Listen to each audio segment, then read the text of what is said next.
మీ ఎలాంటి వ్యాపార ప్రకటనలకైనా వెంటనే మా ఛానల్ సంప్రదించండి. ఓం నమ శివాయ. మీనరాశి 2026 ఫిబ్రవరి మాసం. మరి ఈ మీనరాశిలో ఉండవలసిన వాళ్ళందరికీ యోగం, నక్షత్రం, జీవితము, స్థానము, పూజ యోగము, స్థాన పూజ. మరి వీళ్ళకి చిన్న వయసు నుంచి చాలా వరకు ఎక్కువ తెలివితేటలు, ఆలోచనలు ఎక్కువగా ఉంటాయి. కానీ ఏ విషయమైనా కానీ గబగబా మాట్లాడరు. ఎంత తెలిసినా కూడా మనిషి ఎంత ఉండాలో, ఎంత ఒదిగితేనే అంత మనం డెవలప్మెంట్ అవుతాం.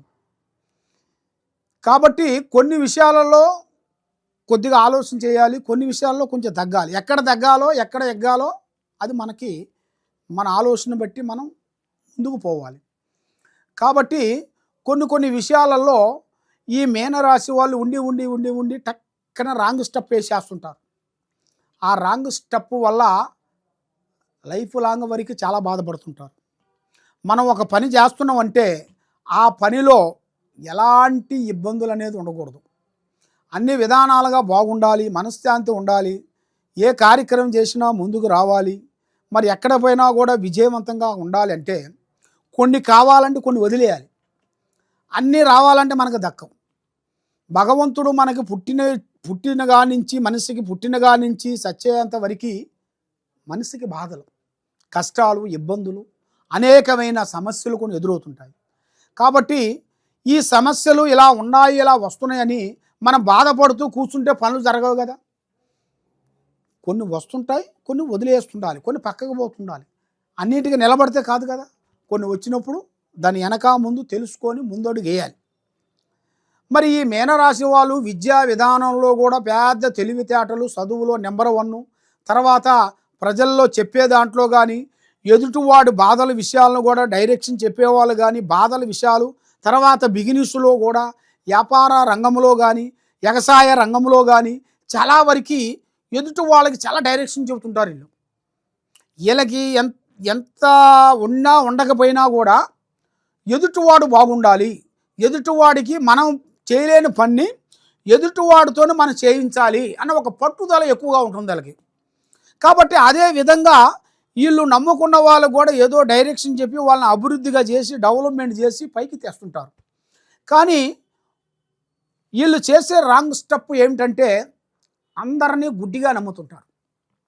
అందరిని నమ్మిన దానివల్ల దాంతోపాటు వీళ్ళ బంధువులు, మిత్రులను, స్నేహితులను ఎక్కువగా నమ్మి మోసపోయి అక్కడ ఇక్కడ తెచ్చి అప్పులు తెచ్చి పెట్టి బిజినెస్ లాస్ అయిపోయి చేసే కార్యక్రమాలు డౌన్ అయిపోయి అవి ఎదగకోకుండా కొన్ని ఇల్లు అమ్ముకొని, వ్యవసాయం అమ్ముకొని, కుటుంబంలో సమస్యలు కొంత బాధపడుతూ అనేకమైన సమస్యలతో వీళ్ళు ఎక్కువగా బాధపడుతుంటారు. ఇలాంటి బాధపడే వాళ్ళందరికీ ఇప్పుడు రాజయోగం రాబోతుంది. దాంతోపాటు శనియోగం తిరుగుతుంది. చక్రం 9 నవగ్రహాలు తిరుగుతున్నాయి. ఈ 9 నవగ్రహాల్లో నుంచి తిరిగి బయటపడాలంటే అది మామూలు విషయం కాదు. మరి ఈ 9 దాంట్లో నుంచే ఒక అదృష్ట యోగం ఒకటే రాబోతుంది. అంటే 24 గంటల దరిద్ర టైం, 24 అవర్స్ తిరిగితే 1 గంటలో అదృష్ట టైం ఉంటుంది. ఆ టైంలోనే వీళ్ళు టక్కన మేలుకోవాలి, బయటపడాలి. బయట పడకోకుండా అదే మత్తులో, అదే ఆలోచనలో, అదే విధానంలో ఉన్నట్టుకైతే వీళ్ళు జీవితాంతం ఎదగలేరు. కొన్ని ఎదగాలంటే కొంచెం వదగాలి. మరి దాంట్లో కొంచెం ఆలోచన చేసి ముందు అడుగు కావాలంటే వీళ్ళ మీద ఉండాల్సిన 9 నవగ్రహాలకి వీళ్ళు శాంతం చేసుకోవాలి. 9 నవగ్రహాలకి శాంతం చేసినట్టుకైతే వీళ్ళ జీవితంలో చాలా వరకు అభివృద్ధిగా పొందే మార్గాలు కూడా చాలా వరకు ఉంటాయి. కాబట్టి ఎవరో స్నేహితులు చెప్పారు, ఎవరో బంధువులు చెప్పారు, వాళ్ళ మాట వినాలి, వాళ్ళ విధానంగా పోవాలి, వాళ్ళు చెప్పింది చేయాలని కొంతమంది మోసపోతుంటారు. వాళ్ళు ఏదో సరదాగా చెబితే వీళ్ళు దాన్నే ఆలోచించి అదే లైఫ్ అనుకొని పోతుంటారు. దానివల్ల జీవితాంతం బాధపడాల్సి వస్తుంది. మరి వాళ్ళ లైఫ్ లాంగ్ వరకు ఇలా బాధలు పడుకుంటూ ముందుకు రాలేరు కదా. మరి వాళ్ళు ముందుకు రావాలంటే వీళ్ళ మీద ఉండాల్సిన ఈ 9 గ్రహాలకి శాంత కట్టి వీళ్ళు చేయాల్సింది మహావిష్ణుని పూజించాలి, మహావిష్ణుని ప్రార్థన చేయాలి. మహావిష్ణుకి పూజాబలం చేసినట్టుకైతే వీళ్ళ మీద ఉండాల్సిన 9 గ్రహాలు శాంతమవుతాయి. లక్ష్మి నిలబడుతుంది.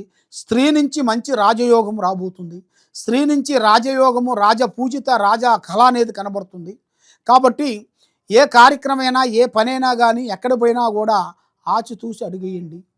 తొందరపాటు వల్ల ఎన్నో నష్టాలు ఉన్నాయి. బంధుమిత్రుల్లో అతి జాగ్రత్తలు పాటించండి. దాంతోపాటు మీరు ఒక వృద్ధులకి మీ చేతుకుంటా వస్త్రదానం కానీ, అన్నదానం కానీ, లేదా వస్త్రదానం అనేది మీ దగ్గర నుండి వస్త్రదానం ఇస్తే చాలా మంచిది. అన్నదానం కానీ, వస్త్రదానం కానీ ఇచ్చినట్టుగైతే మీకు చాలా వరకు మోక్షం కలుగుతుంది. కాబట్టి మీకు ఏ కార్యక్రమైనా కూడా ముందే చెప్పి, మీ ప్లానింగ్ని చెప్పి మీరు మోసపోవద్దండి. దాన్ని గ్రహించి ఆలోచించి ముందడుగు వేయండి. తప్పకుండా మీకు రాజయోగం కలిసి వచ్చే మార్గాలు కూడా కొన్ని దగ్గరలో ఉన్నాయి. డబ్బుని గౌరవించండి.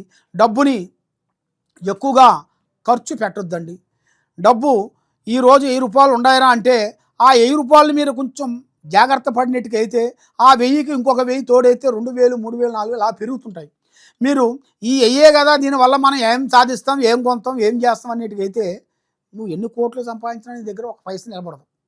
కాబట్టి మనిషికి ఖర్చు అనేది లేకోకుండా ఉంటే ప్రతి ఒక్కడు కోటేశ్వరుడే. సంపాదించేదంతా నిలబడుతుంది కదా, ఇంకెక్కడ పోతుంది. మరి ఆ ఖర్చు పెట్టే దాంట్లోనే జాగ్రత్త పడాలి. ఆ ఖర్చుని వాడు వేరే విధంగా చిన్న వస్తువులకి అది లేనిపోయిన ఖర్చులు పెట్టుకొని భయంకరమైన వస్తువులు కొని ఇంట్లో లేనిపోయిన సమస్యలు తెచ్చి సమస్యలతో బాధపడుతూ ఉంటారు. కాబట్టి ఇది చిన్నదే, అది పెద్దదని ఉండదు. ఏదైనా ఖర్చే. కాబట్టి ఖర్చును తగ్గించుకొని మీరు పోయినట్టుగైతే మీరు కుబేరులు అవుతారు, గొప్పవాళ్ళు అవుతారు. మీ ఫ్యూచర్లో అభివృద్ధిగా రావాల్సి ఉంది. కాబట్టి మీకు పెద్దవాళ్ళ తరపు నుంచి స్థిరాస్తుల నుంచి కూడా మీకు రావాల్సిన కొన్ని ఆస్తులు కానీ, భూములు కానీ అభివృద్ధిగా రావాల్సినవి కూడా కొన్ని కనబడుతున్నాయి. కాబట్టి మీ మీద ఉండాల్సిన జనఘోష ఎక్కువగా ఉంది, అనగా ప్రజాదిష్టి. ఆ ప్రజాదిష్టి వల్ల ఎంత సంపాదించినా కూడా డబ్బు నిలబడకోకుండా ఉండటం, మనశ్శాంతి లేకోకుండా ఉండటం, మానసికమైన ఒత్తిళ్లు కొన్ని రావటం, అనేకమైన సమస్యలు కొన్ని ఎదురు కావటం, ఇలాంటి సమస్యలతో కొంచెం మీరు సతమతం అవుతున్నారా? కాబట్టి ఆ సమస్యలు లేకోకుండా మీరు బాగుండాలి అంటే నేను చెప్పిన ప్రకారంగా మీరు చేయండి. తర్వాత మీకు ఇంకా ఉన్న సందేహం కానీ, ఎలాంటి డౌట్ కానీ, ఏదన్నా సందేహం ఏదన్నా ఉన్నట్టుగైతే మాకు ఈ కింద పోయే నెంబర్కి నాకు ఒకసారి ఫోన్ చేసినట్టుగైతే మీ ఇంట్లో ఏముంది, మీ ఒంట్లో ఏముంది, మీ పిల్లల మీద ఏముంది, మీకు ఏమి నడుస్తుంది, ఏమి నడవబోతుంది, సమస్య కారణం ఏమిటి, సమస్యలకి దాని కారణం అనేది ఏం చేస్తే బాగుంటారనేది నేను పూజా బలం పెట్టి నీ పేరులో జాతక చక్రం వేసి చూసి చెప్పగలుగుతాం. ఏ సమస్యకైనా కూడా ఒక పరిష్కారం దొరుకుతుంది. ఆ పరిష్కారాన్ని మనం పట్టుకొని ముందుకు పోతేనే ముందుకు సక్సెస్ అవుతారు. కాబట్టి మీరు ఏ సమస్య ఉన్నా మమ్మల్ని సంప్రదించండి. సర్వో జనా సుఖినో భవంతు. ఓం నమః శివాయ నమః.